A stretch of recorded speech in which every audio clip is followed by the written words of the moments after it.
LCM और HCF, ये जो टॉपिक है किसी भी कॉम्पिटिटिव एग्जाम के लिए बहुत ही ज्यादा इंपॉर्टेंट है। और ये एकदम मैं यूं सिखाऊंगा चुटकियों में आंसर निकालना, कैसे निकालना आंसर, तुरंत आंसर आ जाएगा। एकदम बढ़िया मेथड बताऊंगा, एकदम आराम से समझना, बढ़िया से समझाऊंगा, प्यार से समझाऊंगा, बढ़िया से समझना। देखो क्वेश्चन सपोज है, पहले हम सीखेंगे एलसीएम निकालना। कैसा भी क्वेश्चन उसका एलसीएम कैसे निकालते, तुरंत निकालना है। जैसे क्वेश्चन है 2, 4, 8, 16, इसका बोलेगा एलसीएम निकालना, तो इसका एलसीएम क्या निकलेगा, सबसे बड़ा नंबर पहले हम देखेंगे कि सबसे बड़ा नंबर हमारा क्या है। इसमें सबसे बड़ा नंबर क्या है, 16 है। क्या है, 16। अब देखो 16 2 से डिविजिबल है तो है, 16 4 से डिविजिबल है, 16 8 से डिविजिबल है, तो इसका एलसीएम आंसर आ जाएगा 16। क्या आ जाएगा, 16। दूसरा क्वेश्चन देखो 4, 8, 12, 16, ठीक है। इसमें सबसे बड़ा नंबर क्या है, 16 है। सबसे बड़ा नंबर क्या है, 16। अब 16 छोटे नंबर से चलेंगे। 16 4 से डिविजिबल है, 8 से है, 12 से है, 12 से नहीं है। 16 जो है 12 से डिविजिबल नहीं है, तो इसको क्या करेंगे, प्राइम फैक्टराइज करेंगे। हिंदी में अभाज्य गुणनखंड बोलते हैं। क्या करेंगे, प्राइम फैक्टराइज, अभाज्य गुणनखंड। इसका प्राइम फैक्टराइज करेंगे तो 4 होगा और 3 होगा। अब देखो हमें दो नंबर मिल गया है, 4 और 3। इसमें से कौन सा नंबर है जो 16 से डिविजिबल है, जिससे 16 डिविजिबल है, किससे डिविजिबल है, 4 से, तो 4 कट गया। अब क्या बचा हमारा सिर्फ 3, तो 16 को 3 से मल्टीप्लाई कर दो, 16 3 का 48, आंसर आ गया। कितना इजी क्वेश्चन। देखो एक और देखो 5, 10, 15, 20, बढ़िया है। इसमें सबसे बड़ा नंबर क्या है, 20। सबसे बड़ा नंबर क्या है, 20। फिर से छोटे नंबर से चलेंगे। 5 से डिविजिबल है 20 है, 10 से डिविजिबल है 20 है, 15 से डिविजिबल है नहीं है, 20 15 से डिविजिबल नहीं है, तो हम क्या करेंगे, 15 को प्राइम फैक्टराइज करेंगे। क्या करेंगे, प्राइम फैक्टराइज, अभाज्य गुणनखंड। क्या होगा, 3 और 5। अब 20 किससे डिविजिबल है, 5 से या 3 से, 5 से, तो 5 काट दिया, क्या बचा 3। 20 को 3 से इंटू कर दो, 23 या 60, ये हमारा आंसर हो जाएगा। कितना इजी है। और क्वेश्चन देखते हैं हम।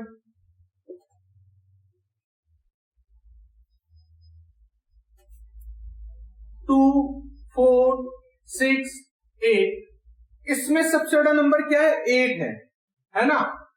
तो 8 2 से डिविजिबल है, 4 से है, 6 से नहीं है, तो 6 को क्या करेंगे, प्राइम फैक्टराइज करेंगे। क्या आएगा, 2 और 3। अब इन दोनों में से 8 किससे डिविजिबल है, 2 से डिविजिबल है, 2 हटा दिया, क्या बचा 3। 8 3 जा 24, ये हमारा हो गया एलसीएम। ठीक है, 2, 3, 5, 7, इसका पूछ रहा है एलसीएम। अब देखो अजीब सा क्वेश्चन लग रहा होगा आपको एकदम, लेकिन इसमें अजीब सा कुछ नहीं है, ये नंबर ही है, प्राइम नंबर। क्या है, कौन सा, प्राइम नंबर। प्राइम नंबर यानी अभाज्य संख्या। अभाज्य संख्या क्या होता है ये बताने की जरूरत तो है नहीं। तो अभाज्य संख्या का एलसीएम क्या होता है, सबको आपस में मल्टीप्लाई कर देते हैं। अभाज्य संख्या में सबको आपस में क्या करते हैं, मल्टीप्लाई।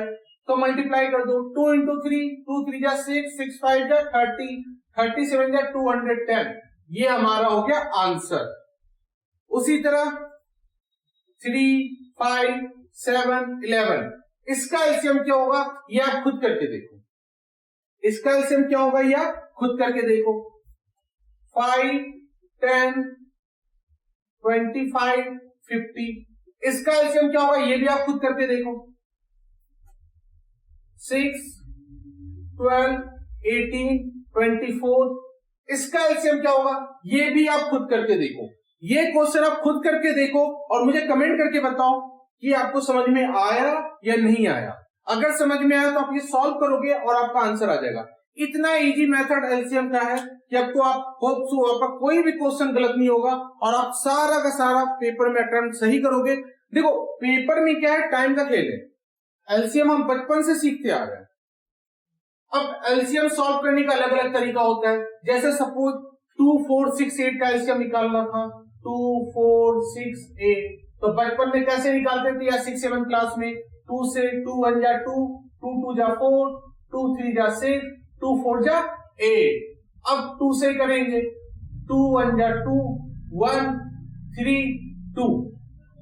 अब कोई बेवकूफ होगा तो उसको और डिवाइड बढ़ाएगा, 2 से करेगा, फिर 3 से करेगा, कहेगा भाई 1 1 लास्ट में आना चाहिए तब हमारा आंसर आएगा। कुछ समझदार होते हैं तो क्या करते हैं, अब जो बच गया सबको इंटू कर देते, 2 इंटू 2 इंटू 3 इंटू 2। और कोई बेवकूफ होता है 1 को भी इंटू कर देता है। 2 2 जा 4, 4 3 जा 12, 12 2 जा 24। ठीक है ना, देखो 24 है आंसर, यहां भी 24 है। मतलब आंसर तो सही आएगा हम किसी भी मेथड से करें, बट हमें बस ये ध्यान देना है कि टाइम का खेल है। अब क्वेश्चन में इसमें इतना टाइम लगा दोगे तो बाकी क्वेश्चन में हम टाइम कहां दे पाएंगे, है ना, तो इसलिए टाइम बहुत सेव करना है। ये हमारा एलसीएम था, ठीक है। अब एचसीएफ निकालना देखते हैं, एचसीएफ निकालना सीखते हैं कि एचसीएफ कैसे निकालेंगे। ठीक है, सपोज क्वेश्चन है 2, 4, 6, 8, ठीक है ना। अब देखो, अब बोलेगा इसका एचसीएफ क्या होगा। अब देखो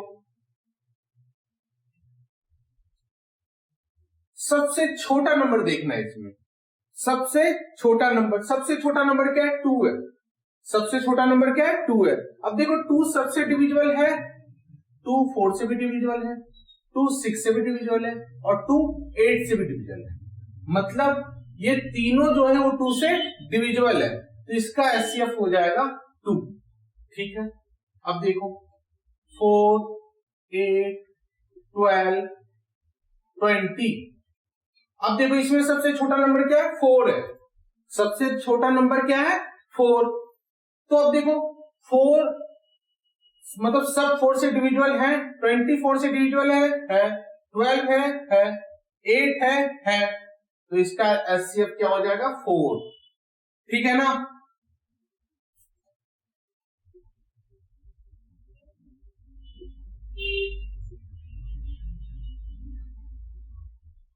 अब इसको देखो,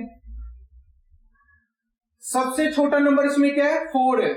4 देखो सबसे डिविजिबल है, 24 से डिविजिबल है, 20 से डिविजिबल है, 10 जो है वो 4 से डिविजिबल नहीं है, 10 जो है वो 4 से डिविजिबल नहीं है, तो हमारा एचसीएफ इसमें 4 नहीं हो सकता। क्यों? क्योंकि जो सबसे छोटा नंबर है, ये सारे नंबर जो बड़े हैं उससे डिवाइड हो जाने चाहिए, लेकिन इसमें 10 जो है वो 4 से डिवाइड नहीं हो रहा है, तो हम क्या करेंगे, इसको हाफ कर देंगे। जो सबसे छोटा नंबर उसको क्या करेंगे, हाफ। 4 का हाफ क्या होता है, 2। 4 का हाफ कितना होता है, 2। अब देखो 2 सबसे डिविजिबल है, 24 2 से डिविजिबल है, 20 भी 2 से डिविजिबल है, 10 भी 2 से डिविजिबल है, तो इसका एचसीएफ क्या हो जाएगा, 2। ठीक है, अब देखो अगर 3, 5, 7, 11 प्राइम नंबर का एचसीएफ क्या होगा, 1। हमेशा प्राइम नंबर अभाज्य संख्या का एचसीएफ क्या होगा, 1, क्योंकि वो किसी के टेबल में नहीं आता, कॉमन नहीं होता, तो वो 1 के टेबल में तो जरूर आता है। एक चीज ध्यान देना कि हमेशा एचसीएफ एटलीस्ट 1 तो जरूर होगा, कुछ नहीं होगा तो 1 तो जरूर होगा। एचसीएफ कभी भी 0 नहीं होगा। दूसरा, सम संख्या का जो एचसीएफ होगा हमेशा सम संख्या होगा, विषम संख्या का एचसीएफ हमेशा विषम संख्या होगा, और अभाज्य संख्या का हमेशा एचसीएफ 1 होगा। इतना ध्यान रखना, ऐसे आप सॉल्व कर लो, खुद से कैसा भी क्वेश्चन सॉल्व हो जाएगा। देखो कुछ क्वेश्चंस मैं आपको दे रहा हूं, आप खुद से प्रैक्टिस कर लेना तो आपको पता चलेगा। 5, 10, 25, 50, इसका एचसीएफ क्या होगा, 6, 12, 24, 36, इसका एचसीएफ क्या होगा, 7, 13, 19, 29, इसका एचसीएफ क्या होगा। आज की क्लास बहुत ही ज्यादा इंपॉर्टेंट थी, इसमें हमने सीखा एलसीएम और एचसीएफ कैसे फाइंड करते किसी भी क्वेश्चन में।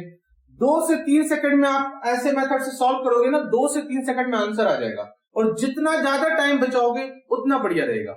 अगर कोई भी आज की क्लास में आपका डाउट्स है तो आप कमेंट कर सकते हैं। अगर आपको अच्छा लगता है तो प्लीज लाइक जरूर करें। Thank you.